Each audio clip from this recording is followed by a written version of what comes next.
जोरदार तालियां मेहमान खुसूसी के लिए।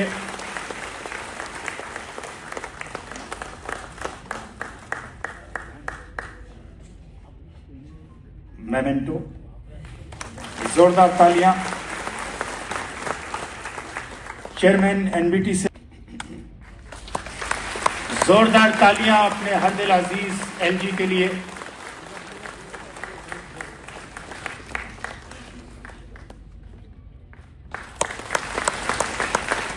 और अब मैं गुजारिश करूंगा डायरेक्टर एनसीपीएल डॉक्टर शमश इकबाल साहब से कि वो हमारे मुअज़्ज़ज़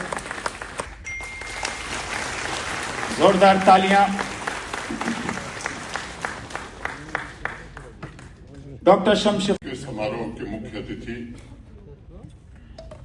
भारत सरकार के शिक्षा मंत्री आदरणीय श्री धर्मेंद्र प्रधान जी,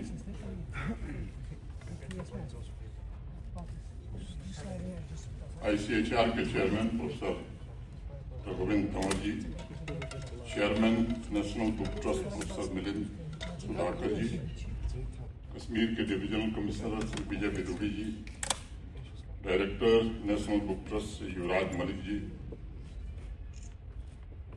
डॉक्टर अमित वांचू जी, डायरेक्टर मोहम्मद शम्स इकबाल साहब, सभागार में उपस्थित सभी आमंत्रित अतिथिगण, कई विश्वविद्यालयों के सम्माननीय कुलपतियों को मैं देख रहा हूं, सभी सम्माननीय कुलपति, जम्मू कश्मीर प्रशासन के वरिष्ठ अधिकारी, साहित्य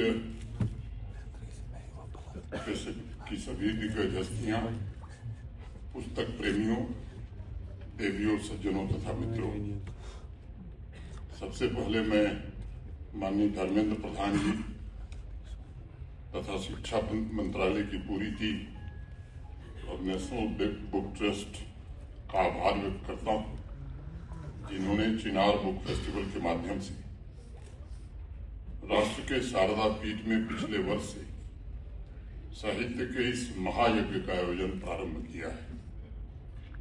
प्राचीन काल से ही इस शारदा पीठ ने साहित्य की दुनिया में अपनी एक विशिष्ट पहचान बनाई है।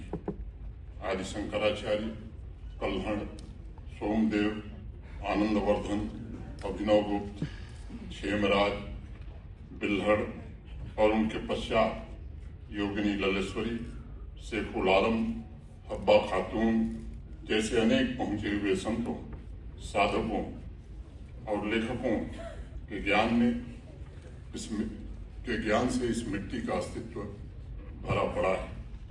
इसलिए मैं मानता हूं कि जम्मू कश्मीर सिर्फ वादियों और पहाड़ों की वजह से सुंदर नहीं है, बल्कि बुद्ध पुरुषों और नारी शक्ति की साधना एवं समृद्ध सांस्कृतिक परंपरा की वजह से इसे धरती की जन्नत कहा जाता है।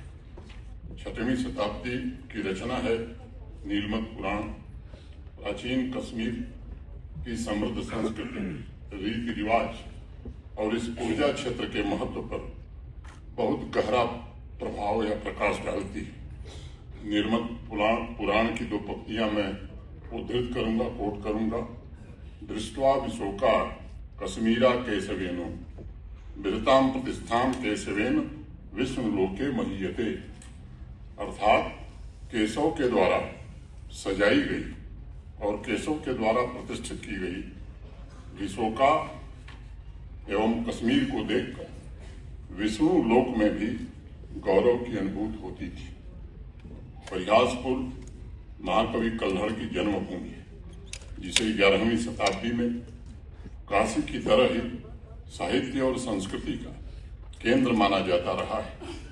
कल्हड़ और उनके समकालीन स्कॉलर्स महाभारत, वाल्मीकि रामायण के अलावा वेद, योग वशिष्ठ, भरत के नाट्यशास्त्र, वराह मिहिर के बृहद संहिता, कालिदास के रघुवंश मेघदूत, चाणक्य के अर्थशास्त्र, पतंजलि के महाभाष्य और आयुर्वेद का अध्ययन यहाँ करते थे। यहाँ से विद्वान निरंतर काशी, कन्नौज, अवंती, उज्जैन, प्रयागराज, कांची, सौराष्ट्र, तंजावुर, द्वारका, उड़ीसा, मथुरा और देश के विभिन्न हिस्सों में निरंतर जाते थे और शारदा देवी की यात्रा को ज्ञान की देवी सरस्वती की पूजा प्रार्थना से जोड़कर सदैव से यहां देखा जाता है। और इसीलिए कहा गया, आलोक्यम शारदा देवी यत्र सम प्राप्यते क्षणात् तरंगिणी मधुमती वाणी च कवि सेविता।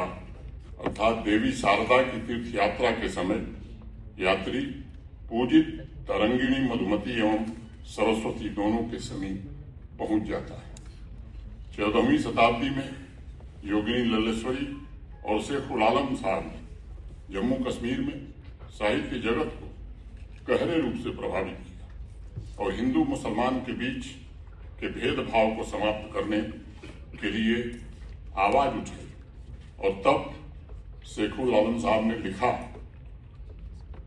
खुदाई छू कोई नाव छिस लछा जिकर रोज अख कछा मुंह। अर्थात खुदा एक है परंतु इसके लाखों नाम है और हर जगह उसका ही प्रकाश प्रतिभासित होता है। मैं समझता हूं जम्मू कश्मीर की संस्कृति साहित्य जगत से जुड़े अनेक ऐसे उदाहरण 2022 में लाल किले की प्राचीर से स्वतंत्रता दिवस के उपलक्ष्य पर भारत के आदरणीय प्रधानमंत्री श्रीमान नरेंद्र मोदी जी ने भारतवासियों को अमृत काल के 5 प्रण का संकल्प उन्होंने दिया था। उसमें 3 का जिक्र मैं नहीं करूंगा, 2 प्रण का जिक्र मैं करना चाहूंगा। गुलामी के हर अंश से मुक्ति तथा अपनी विरासत पर गर्व। मैं एक अध्ययन का जिक्र आपके बीच करूंगा, organisation for economic cooperation and development.